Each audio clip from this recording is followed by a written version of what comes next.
নির্বাচন অনুষ্ঠিত হবে বা নির্বাচন অনুষ্ঠানের প্রস্তুতি সরকার নেওয়ার চেষ্টা করছে, এই ধরনের কোনো কথা সরকারের দায়িত্বশীল পর্যায় থেকে অথবা উপদেষ্টাদের মধ্য থেকে কি কেউ একবারের জন্য উচ্চারণ করেছেন? লন্ডন বৈঠকের পরে গত 13ই জুন ডক্টর মোহাম্মদ ইউনূস এবং তারেক রহমানের মধ্যে বৈঠক অনুষ্ঠিত হওয়ার পর থেকে বিএনপি শুধু একাই লাফালাফি করছে, নিজের ঢোল নিজে পেটাচ্ছে যে ফেব্রুয়ারিতে নির্বাচন অনুষ্ঠিত হবে এবং সেই জন্য নির্বাচনের সব আয়োজন শুরু হয়ে গেছে এবং সরকারকে তারপর থেকে ব্ল্যাঙ্ক চেক দেওয়া শুরু করেছে। এটা আমি আগেও মন্তব্য করেছি, সরকারের প্রশংসায় পঞ্চমুখ। কিন্তু ডক্টর মোহাম্মদ ইউনূস যাকে মাস্টার মাইন্ড হিসেবে মনে করেন, সেই মাহফুজ আলম থেকে শুরু করে বরং আরো অনেকেই নির্বাচন যে প্রধান উপদেষ্টার মুখ থেকে যা উচ্চারিত হয়েছে সেই অনুযায়ী হবে সেটি বারবার উঠে আসছে। দ্য উইকের সঙ্গে একটা দীর্ঘ সাক্ষাৎকারে সেই মাস্টার মাইন্ড মাহফুজ আলম যে মন্তব্যগুলো করেছেন আরো স্পষ্ট হয়ে উঠছে সরকারের মানসিকতা কোন পর্যায়ে রয়েছে।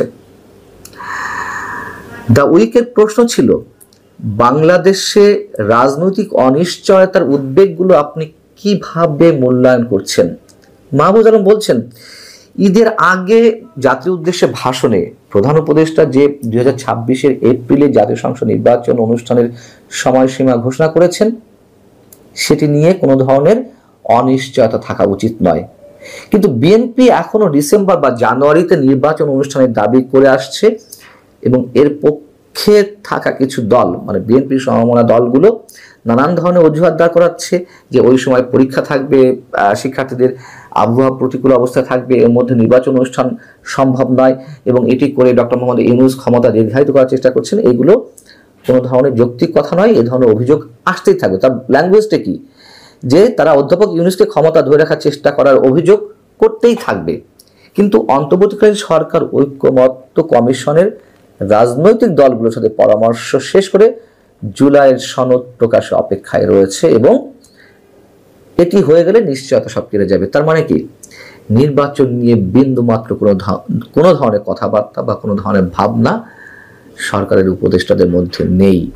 তারা এখন ব্যস্ত জুলাই সনদ ঘোষণার বিষয়ে এবং এর পরেও আমরা নানান ধরনের নাটক দেখতে পারবো।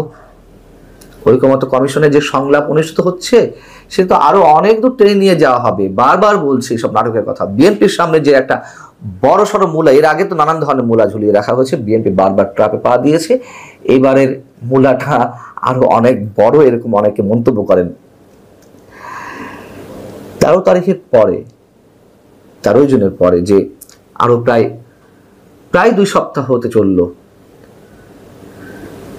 লন্ডনের সংবাদ সম্মেলনে সরকারের পক্ষ থেকে প্রতিনিধিত্ব করেছিলেন ডক্টর খলিলুর রহমান এবং তিনি ওই সময় বলেছেন যে খুব শিগগিরই নির্বাচন কমিশন নির্বাচনের রোডম্যাপ বা সময়সীমা সম্পর্কে একটি ধারণা দিবেন বা ঘোষণা দিবেন 3 তারিখ।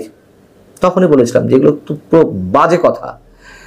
প্রায় 2 সপ্তাহ হতে চললেও নির্বাচন কমিশন তো এই বিষয়ে কোনো কথা বলেনি, বরং তারা উল্টো এই কথা বলেছে যে তাদের ওই সংবাদ সম্মেলনের উপর ভিত্তি করে নির্বাচন কমিশনের কোনো ধরনের মন্তব্য করা ঠিক নয়, নির্বাচনের রোডম্যাপ নিয়েও মিনিমাম লেভেলে কোনো ধরনের চিন্তা ভাবনা করার কথা নয়, তার কারণ ওটি আনুষ্ঠানিক কোনো বক্তব্য নয় সরকারের।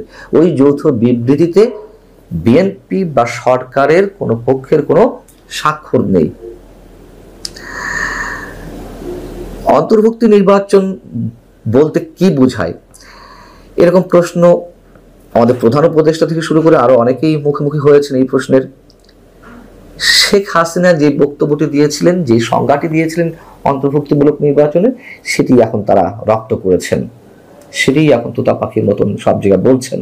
বিবিসির সঙ্গে সাক্ষাৎকারে ডক্টর মোহাম্মদ ইউনূস বললেন যে অন্তর্ভুক্তিমূলক নির্বাচন বলতে জনগণের অংশগ্রহণকে বোঝায়, সব রাজনৈতিক দলকে নয়। কিন্তু শেখ হাসিনা যখন এই মন্তব্যটি করেছিলেন তখন তো বিএনপি থেকে শুরু করে আর অন্যান্য রাজনৈতিক দল সবাই প্রতিক্রিয়া জানিয়েছিল। তো এখন কেউ করছে না, কেউ মানে মূলধারা এই মুহূর্তে যে রাজনৈতিক দলগুলো রয়েছে তারা। এখন আওয়ামী লীগের তো প্রয়োজন নেই বা আওয়ামী লীগ নির্বাচনে আসুক, এটি অনেকে চায় না, বেশ ভালো কথা, কিন্তু সংজ্ঞা বদলে গেছে তাদের কাছে।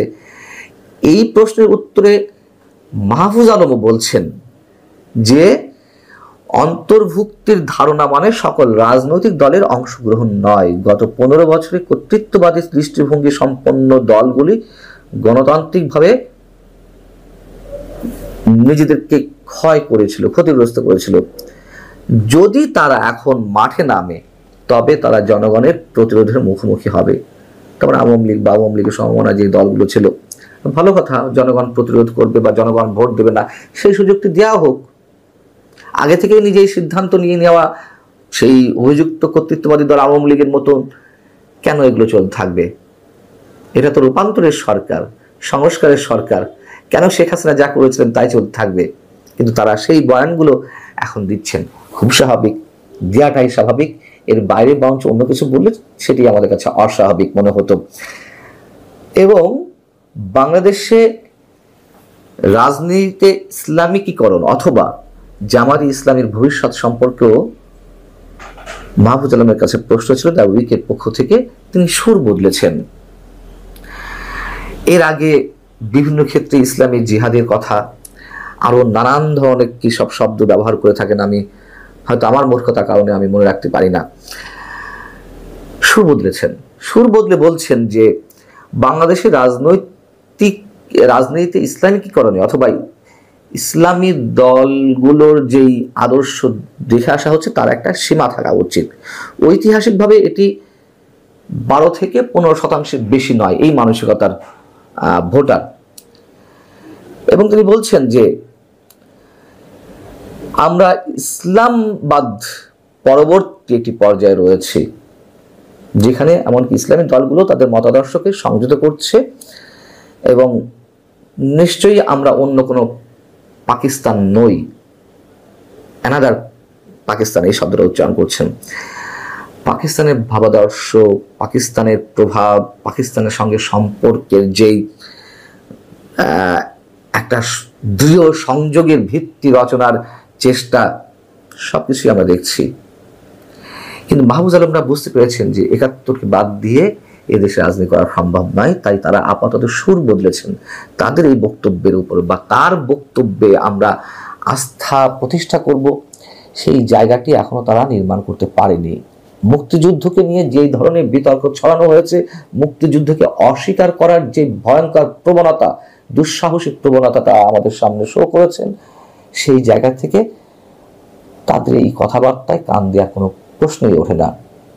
যদি সত্যি সত্যি তারা মনে প্রাণে মুক্তিযুদ্ধের চেতনার বিশ্বাসী হয়ে তাদের রাজনীতির সামনের দিকে এগিয়ে নেওয়ার চেষ্টা করেন, অবশ্যই আমরা ওয়েলকাম জানাই। কিন্তু সেই বিশ্বাসযোগ্যতা তাদেরকে অর্জন করতে হবে তাদের কর্মকাণ্ডের মধ্য দিয়েই। তবে সুর যখন বদল শুরু করেছেন, নানান বিষয়ে তো সুর বদল করছেন, অংশগ্রহণমূলক নির্বাচন থেকে শুরু করে আরো অনেক ক্ষেত্রে এই যে বহুরূপী চিত্র আমাদের সামনে উপস্থাপন করছে তারা এক এক সময়, এতেই আরো সন্দেহ সংশয়গুলো বেশি বাড়ছে। আর নির্বাচন আপাতত বিএনপির জন্য সুদূর পড়া হতো, পরেটা কি হবে পরেই নিশ্চয় আমরা বলতে পারবো। ভালো থাকুন সবাই, আল্লাহ হাফিজ।